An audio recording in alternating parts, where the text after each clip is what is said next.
मित्रांनो, जेव्हा आपण अडचणीमध्ये असतो, संकटात असतो, दुःखात असतो, काय करावे हे कळत नाही, व्यापारात लॉस, नोकरीत प्रगती नाही किंवा अनेक प्रश्न असतात आणि कोणी मदत करायला येत नाही.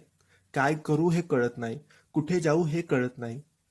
तेव्हा आपण विचार करतो, खूप विचार करतो आणि मग थकून, हार मानून घरी येतो, घरात बसतो आणि शेवटी त्या भिंतीवर जेव्हा आपली नजर पडते आणि ही स्वामींची ओढ आपल्याला दिसते, तेव्हा एक शक्ती, एक ताकद निर्माण होते.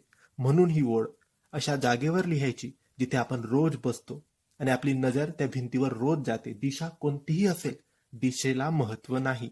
तुम्ही जिथे बसतात, बेडरूममध्ये जास्त वेळ घालवतात, तर समोर ही ओळ लावा. हॉलमध्ये सोफ्यावर बसतात तर समोर ही ओळ लावा. कुठे दुसऱ्याकडे रोज बसतात किंवा रोज त्या भिंतीवर तुमची नजर जात असेल रोज, तर तिथे ही ओळ लावा किंवा लिहा. ही ओळ आहे, भिवू नकोस, मी तुझ्या पाठीशी आहे.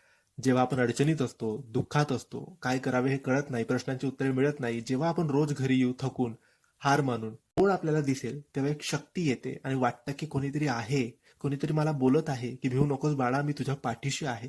तेव्हा आपण पुन्हा उभं राहतो, पुन्हा जंग जिंकतो, पुन्हा आपण सगळं मिळवतो, पुन्हा आपल्याला प्रश्नाची उत्तरे मिळतात, मार्ग मिळतात. म्हणून ही ओळ आपण भिंतीवर लिहून ठेवायची आहे किंवा याचे स्टिकर मिळतात, ते स्टिकर सुद्धा तुम्ही